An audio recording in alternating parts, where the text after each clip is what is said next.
우리 자신이 누구인지 아는 거 정말 중요하죠. 자기 정체감이라고도 말하는데요. 우리 한국 사람들은 이 자기 정체성과 관련해서 그 전통이 우리 족보를 중시하는 전통이 있습니다. 사실 생각해보면 족보는 조상이 누군가 알려고 정말 거기에 관심이 최종 목표가 아니라고 할 수 있어요. 조상이 누군지도 알지만 그 조상을 알므로 사실은 자기를 알려고 하는 겁니다. 내가 누구냐, 우리가 누구냐, 이거를 정말 아는 그것이 이제 조상이 누군지를 통해서 내가 누군지를 알고, 그래서 거기에 맞게 산다는 그런 의도가 있는 것으로 봅니다. 사실 뭐 많은 족보가 있는데 우리는 성경적으로 말하면 그 족보들 다 모아서 그 위로 올라가면 결국 아담으로 올라가야 됩니다. 그리고 하나님께로 올라가는 거죠. 뭐 시조라고 해도 그 시조의 아버지, 할아버지 다 올라가면 결국은 아담, 결국은 하나님으로 갑니다. 그래서 우리 그리스도인들이 사실 진짜 족보를 가지고 있는 겁니다. 자, 여러분, 제가 최근에 어떤 그 미국의 시민인데 이제 그 동양 사람으로 생긴 사람 이야기를 들었는데, 이 사람이 자기가 일본계 이제 미국인이라고 생각을 하고 살았어요. 왜냐하면 이제 들으니까 할아버지가 일본 사람이라는 거예요. 그래서 일본과 자기는 이제 핏줄이 있다 이렇게 생각하고 살았는데, 최근에 이제 새로운 사실을 알게 된 거예요. 그 일본 할아버지라고 알았던 그분이 사실은 한국에서 일본에 징용을 간 사람이에요. 그래서 일본 할아버지가 아니고 한국 할아버지였던 것입니다. 그래서 갑자기 이 사람이 일본 사람으로 알고 살고 일본을 좀 친근하게 여기다가 한국 사람이라는 걸 알았어요. 그래서 어떻게 됩니까? 최근에 우리 파리 올림픽이 있었고 한국에서 많이 그 한국 팀이 쾌거를 많이 이루었는데요. 이 사람이 일본 사람으로 알았으면 일본 응원을 좀 하게 됐겠죠. 근데 이제 한국 사람이라고 알았으니까 한국을 응원하게 되는 겁니다. 우리도 왜 한국 팀을 응원해요? 왜 한국팀에 열광하고, 왜 한국팀을 잘 되라고 하고, 왜 그렇습니까? 마음으로 막 기도를 하고요. 왜 그렇습니까? 내가 한국 사람인지 아니까 그렇게 되는 거잖아요. 이렇게 정체성이라고, 내가 누군지 안다는 것은 내가 어느 편에 설 건지, 내가 어떻게 해야 되는지, 그것을 결정하게 되는 중요한 것이라는 것입니다. 여러분, 우리 그리스도인들은, 예수 믿는 사람들은 이 오늘 성경 본문의 베드로서에서 택하신 족속이다 하는 걸로 시작을 했습니다. 그래서 우리가 오늘 저는 이 택하셨다, 하나님이 택하신 사람이다라는 이제 그것을 우리가 말씀을 우리가 생각하고 이제 그것에 입각해서 하나님 앞에 기도하는 시간을 갖고자 하는 것입니다. 여러분, 이 택하심이 말이죠. 오늘은 여기 굉장히 많은 게 압축돼 있어서 한 주 동안 하나하나 하게 되는데, 택하심. 이 택하심은 창세기 성경 전체 아주 중요한 중심 주제라고 할 수가 있어요. 중심 주제 하나죠. 택하셨다 하나님. 여러분, 이 택하심을 성경은 굉장히 놀라운 표현들이 있습니다. 창세 전에 우리를 택하셨다. 그래서 예수를 통해서 우리를 하나님 부르셨다. 이렇게 에베소서 1장에는 말씀하고 있어요. 이 택하심이 굉장히 깊어요. 창세 전에. 그리고 이것이 예수로 우리를 부르심으로 지금 나타났다, 이렇게 말을 하는 것입니다. 또 예수님도 요한복음 15장에서 뭐라고 말씀하느냐면, 너희가 나를 택한 것 같은데, 너희가 예수 믿기로 했다든지 뭐 예수 이제 믿기로 또는 뭐 그게 아닌데, 그렇게 나타났지만 사실은 내가 너희를 택한 것이다, 이렇게 예수님이 말씀을 하시는 겁니다. 그래서 우리가 모르는 사이에, 우리가 있기도 전에 택하심이 있다, 이렇게 성경은 말씀을 하고 있어요. 자, 여러분, 그러면 저는 오늘 이 택하심과 관련해서 이 택하심이 의미하는 것이 뭔가를 조금 한두 가지만 생각해 보겠습니다. 택하심.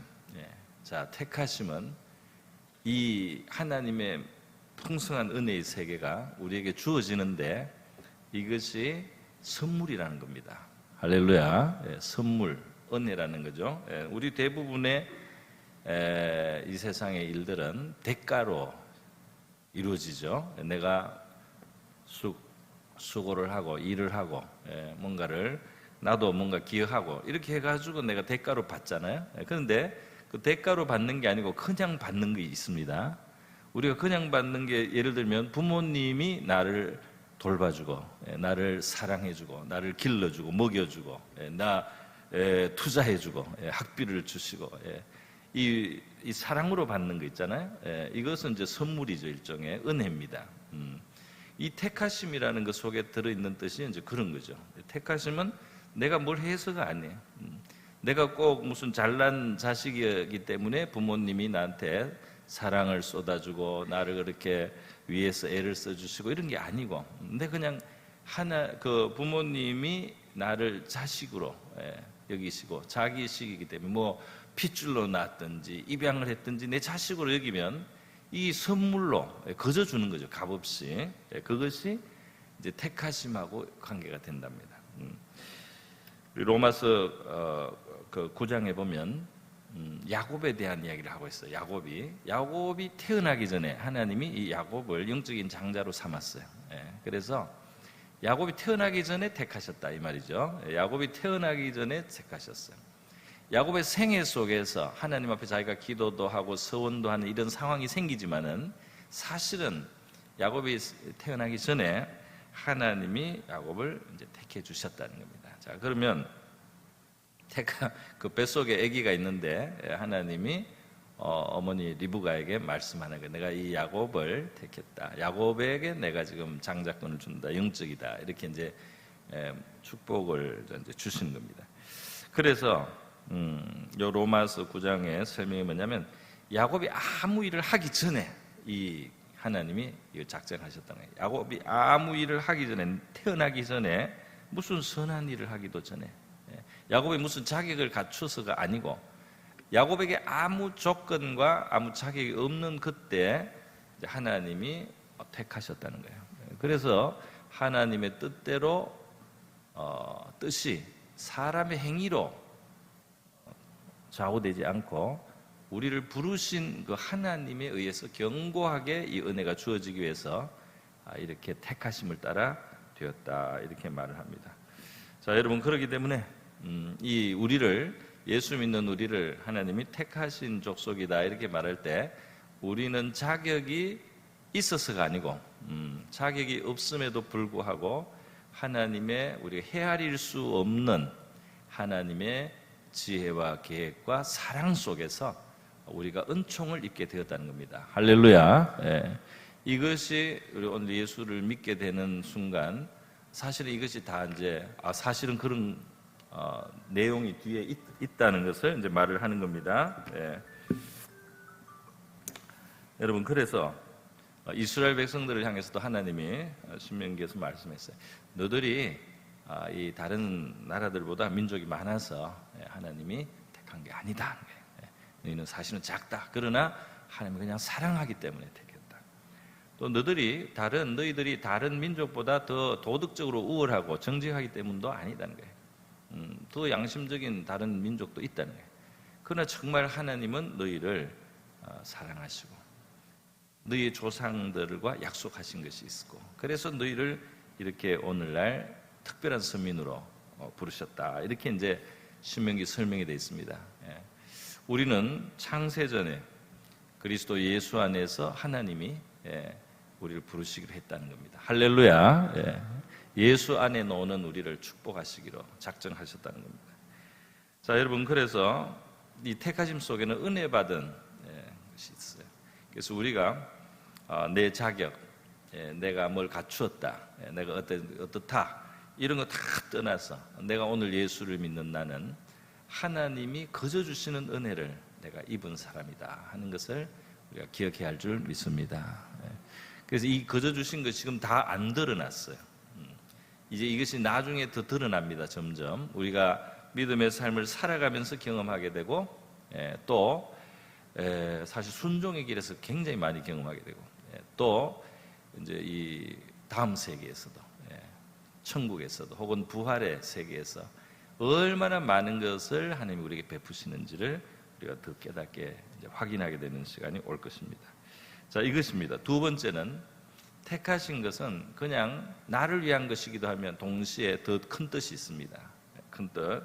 바로 창세기 12장에 하나님이 아브라함 한 사람을 택했어요. 아브라함 한 사람을 택했지만은 아브라함이 끝이 아닙니다. 하나님은 아브라함을 통해서 민족을 이루시고 또 아브라함과 아브라함의 후손 민족을 통해서 온 세계를 사실은 축복하시려고 하는 거예요. 할렐루야. 그리고 이 택하심 속에는 참 희한한 뜻이 있어요. 아브라함 한 사람을 택한 것 같은데 태어나지도 않은 그의 후손과 민족이 아브라함과 함께 사실은 은혜를 입는 것이고 또 아브라함의 후손 민족 이스라엘 민족만 복을 받는 것이 아니고 이 민족과 또 아브라함의 후손을 통하여 결국은 하나님이 온 세계 열방에 하나님의 복을 주시려고 그들을 먼저 부르신 것입니다. 할렐루야. 그래서 택하신 자는 사명이 있다 이 말이에요. 사명이. 택하신 자는 자격이 없는 자로 은혜로 선물로 많은 것을 받는 자인데 동시에 참 귀한 사명이 있는 자다 이렇게 말할 수가 있겠습니다. 그래서 하나님이 아브라함에게 너를 축복하는 자는 내가 복을 주고 너를 저주하는 자는 내가 저주한다. 참 무섭잖아요, 그죠? 굉장한 백입니다, 그죠? 이 택하심을 받았기 때문에. 그런데 이런 큰 백으로 하나님이 바쳐주시는 이유는 땅의 모든 족속도 너로 말미암아 복을 얻게 할 그런 귀중한 존재다 이렇게 말씀을 하시는 것이죠. 여러분, 하나님께서 창세 전에 택하셔서 우리에게 이런 귀한 선물과 또 사명을 우리에게 주신다. 그것이 우리 택함 받은 택하신 족속이다 하는 바로 이 말씀 속에 녹아 있습니다. 그리고 우리를 하나님은 창세 전부터 모든 것을 바라보고 계셨으니까 다른 시대에 태어나게도 할 수 있고 다른 나라나 다른 곳에 우리를 태어나게 했을 수도 있잖아요. 다른 어떤 상황 속에 우리를 있게 했을 수도 있는데 우리가 이 때에 2000년, 2024년 이런 때 살고 또 우리가 이 한국에 살고 또 우리가 요 지금 주어져 있는 환경 속에 살고 부모님 또 우리 교회 이렇게 주어진 이 환경도 하나님은 허투루 되는 대로 주신 것이 아닐 것입니다. 우리를 창세 전부터 택하신 그 하나님은 우리에게 지금 이 주어져 있는 시간과 우리의 환경과 이 모든 상황도 우리에게 굉장히 깊은 그 생각을 하시고 배려를 하셔서 이 자리를 우리에게 주셨다. 이 자리도 어떻게 보면 이 상황도 이 시간도 하나님이 택하여 주신 곳에 우리가 살고 있다. 할렐루야. 우리에게 주신 그 은혜의 선물을 받고 그리고 우리에게 주신 귀한 사명을 감당하는데 이 지금 우리의 주어진 이 상황 바로 이때가 잘 맞기 때문에 하나님이 지금 여기에 이 시간에 우리를 주셨다. 여기에 두셨다. 할렐루야. 이렇게 우리가 여기 할 줄 믿습니다. 그렇다면 우리의 삶에 귀한 가치가 있는 것을 우리가 알 수가 있습니다. 우리의 삶은 귀하다 말이죠. 우리의 모든 것은 헛되지 않을 것입니다. 우리의 고생도 어려운 시간도 우리의 어떤 괴로웠던 것 상처받은 이런 것조차도 다 뭔가 유익하게 될 수 있다. 할렐루야. 그것이 어떤 굉장히 귀한 것이 될 수 있다는 사실을 우리가 기억을 하면 좋겠습니다. 예수님께서 나는 너희를 택해서 열매를 맺게 하고 너희들이 무엇을 구하든지 하나님이 다 아버지께 받게 하려고 한다. 이렇게 말씀을 했어요. 그러니까 이 택하심에 우리 하나님의 뜻 안에 우리가 살아가는 열매를 맺고 또 우리가 구하는 것이 다 응답되는 놀라운 은총의 세계가 열려 있다는 사실입니다. 오늘 바로 이러한 것을 기억하시면서 기도하는 이 시간 될 수 있기를 바랍니다. 제가 기도 제목을 한번 준비해 봤는데요. 우리 다 같이 한번 이 내용으로 시작을 해서 우리의 기도를 개인적으로 할 수 있기를 다 같이 합심해서 한번 주님을 한번 부르고 다 같이 한번 이 내용으로 시작해서 기도를 시작합니다. 다 같이 주님을 이름을 한번 부르겠습니다.